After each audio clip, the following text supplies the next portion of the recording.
It's of course hard to know. We do not know how cold the winter will be.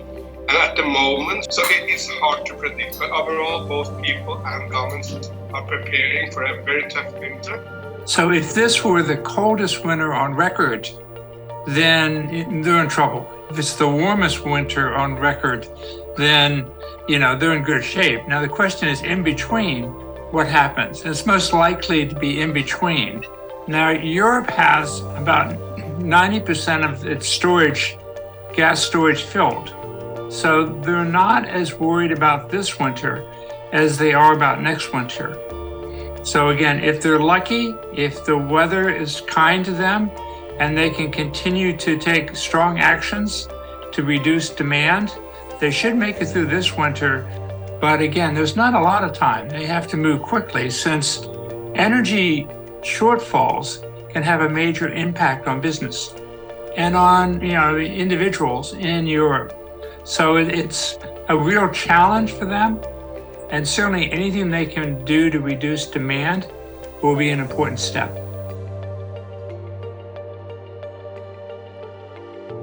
It is an incredible measure. Like I said, this reduced a very large amount of methane, which has both economic and environmental consequences. I mean, these were explosions, right? Two fairly significant explosions that did great damage to both those pipelines. And so it raises the specter of basically sabotage. And I mean, that's been the concern, is that it's a very sophisticated attack on infrastructure. And that was followed up on Saturday in Germany. Basically, the train system had its communications cut around Berlin and Hanover and shut down train service for 4 hours. So again, it was another deliberate attack of sabotage. And so it's really stepping up. So I guess what I'm saying is the scary part about Nord Streams and now the train is this creeping escalation in Europe that may signal much broader warfare.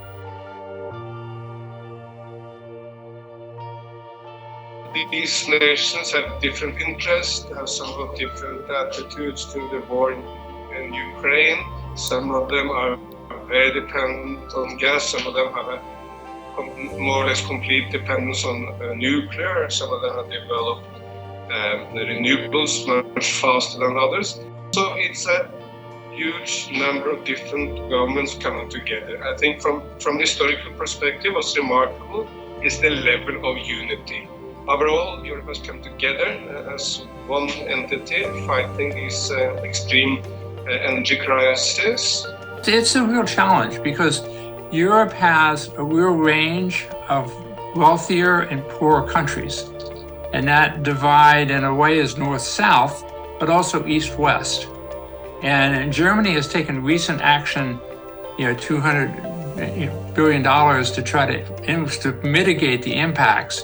And at this point, the question is, how much can Europe maintain harmony along its policies? So it's a very challenging. They had their meeting in Prague. As I understand, they did not expect to reach an agreement in Prague, and they didn't. They're going to have another meeting by the end of the month.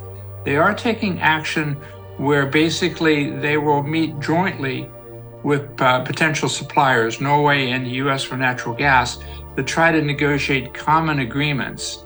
And President Macron has basically been trying to encourage. So we don't know if they can maintain that united front or if they fragment, but hopefully they can have at least some degree of common performance here and get the long-term supplies that they need.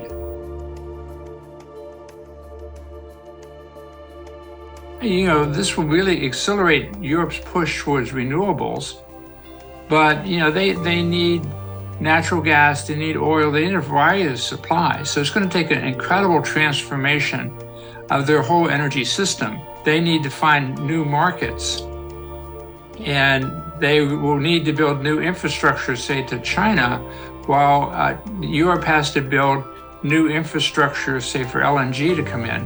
It's really going to transform the energy system on a global basis.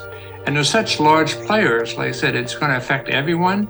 So again, this is going to lead to a real revolution, not just in Europe on energy supplies, but globally. if you move into renewables, into solar, wind, green hydrogen, hydropower, it's a triple win, and then you become energy independent. You save a lot of money on the state budget, which are today used for import. You create jobs at home rather than abroad, and you do well for Mother Earth all at the same time.